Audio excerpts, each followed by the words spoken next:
नमस्कार, मैं हरियन शुक्लेचा, पूर्व भाजपा जिला मंत्री भिलवाड़ा, विश्व सनातन संघ युवा प्रदेश अध्यक्ष राजस्थान, वैश्य फेडरेशन तहसील अध्यक्ष रायपुर।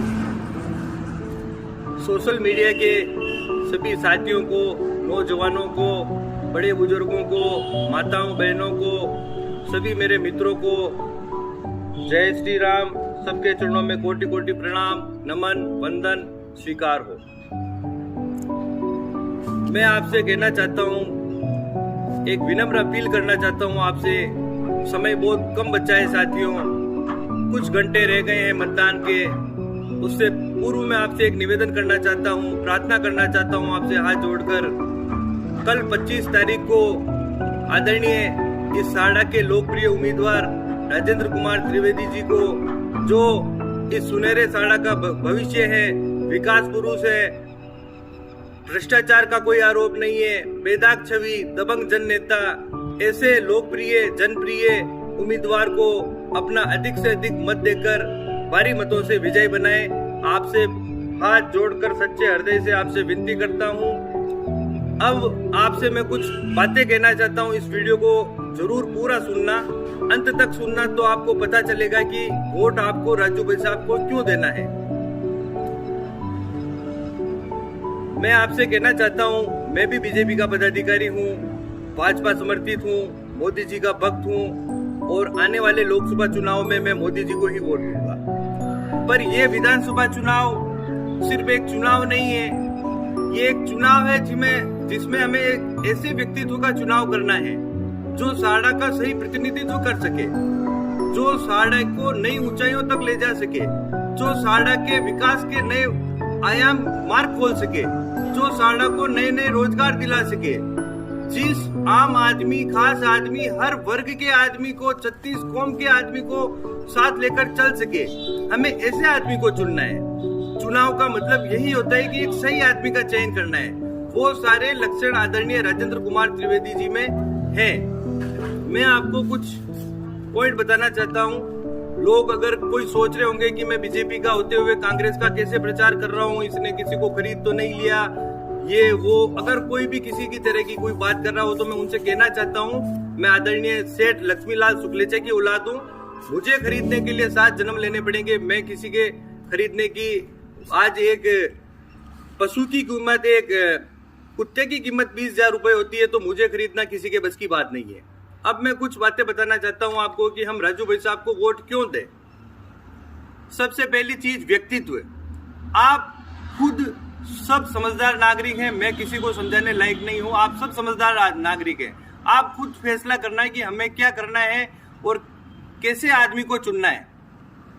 आज एक तरफ पीतलिया जी, जिनके पीछे सैकड़ों हजारों आदमी लगे हुए हैं, सिर्फ उनके धन के पीछे लगे हुए हैं, क्योंकि वो उनसे, आप देखो इस चुनाव में कि हर आदमी उनसे लूटना चाहता है। लूट मची हुई है, एक भाई पीतले जी को लूटो, पीतले जी को लूटो, पीतले जी को लूटो। हजारों लाखों लोग उनसे लूटना चाहते हैं। और एक तरफ राजू भाई साहब, जहां हजारों आदमी अपने जेब से, कोई सैकड़ों, कोई हजारों, कोई लाखों, जिसकी जितनी क्षमता है उतने पैसे वो अपने मन से, अपने दिल से राजू भाई साहब के लिए वो तन मन धन से न्योछावर है। वो क्यों है? उनके व्यक्तित्व से उनमें ऐसी कुछ न कुछ तो खास बात होगी, इसलिए लोगों का उनके प्रति इतना झुकाव है।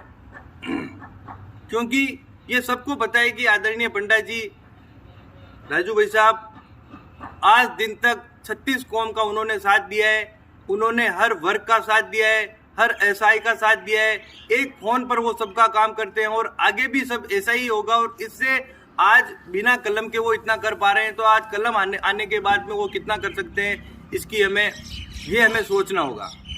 दूसरी चीज, स्वार्थ की राजनीति। आज पीतलिया जी सिर्फ इस विधानसभा में मैं ये दावे के साथ कह सकता हूं कि वो स्वार्थ की राजनीति कर रहे हैं। आज पिछले 5-7 साल से वो इस विधानसभा में घूम रहे हैं, फिर रहे हैं। अपने बड़े बड़े उद्योग है उनके बेंगलोर में, वो घूमते फिरते। यहाँ पर उनका जो वो दान पुण्य कर रहे हैं यहाँ पर, और लोगों को उन्होंने भ्रमित कर रखा है कि मैं एक बहुत बड़ा धर्मी आदमी हूँ, बहुत बड़ा मैं एक दान पुण्य आदमी हूँ, बहुत बड़ा गौ सेवक हूँ। हम उनकी निंदा नहीं करते। अगर वो जो भी दान पुण्य कर रहे हो अच्छी बात है, वो एक अच्छे आदमी है, मैं उनकी कभी निंदा नहीं करूंगा, ना निंदा कर रहा हूँ। पर जो लोगों को भ्रमित कर रखा है वो मैं बताना चाहता हूँ। वो उनके काले पैसे को सफेद करने के लिए इस विधानसभा क्षेत्र में अपना इन्वेस्ट करते हैं ताकि उनको इनकम टैक्स के दायरे से छूट मिल सके। इसलिए वो यहाँ पर अपना पैसा इन्वेस्ट करते हैं, पैसा खर्च करते हैं, और वो सिर्फ स्वार्थ के लिए कर रहे हैं कि उनको विधायक बनना है। इस स्वार्थ से वो यहाँ पर 2 नंबर का पैसा जो उनके टैक्स में लगता है वो पैसा यहाँ पर खर्च करके लोगों की एक भावनाओं के साथ खेलना हो गया कि उस पैसों से आप लोगों की भावनाओं से खेल रहे हो। वो एनजीओ चलाते हैं, एनजीओ से पैसा आता है, वो सारा पैसा यहाँ लगता है। मैं आपको एक छोटी सी चीज बताना चाहता हूँ। पिछले जी ने 5 करोड़, 8 करोड़, 10 करोड़, 12 करोड़ जो भी खर्च किए होंगे 5 साल में, वो उनके खुद के नफे के लिए खर्च किए, उनके काले पैसे को सफेद करने के लिए खर्च किए। लेकिन एक तरफ राजू भाई साहब आज दिन तक 37 साल की सेवा में उन्होंने, मैं दावे के साथ कह सकता हूं कि 100 करोड़ रुपए खर्च कर दिए होंगे।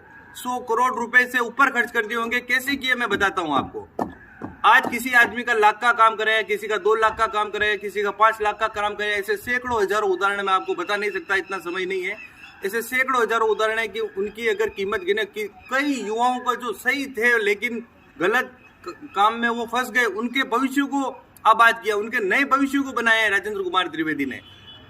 तो उन्होंने अपने पुण्य को प्रचार नहीं किया, उन्होंने ये नहीं जताया कि मैं क्या कर रहा हूं क्या नहीं कर रहा हूं। उन्होंने जो भी किया धर्म के साथ किया और हिंदुत्व के साथ रहकर एक वफादारी से काम किया।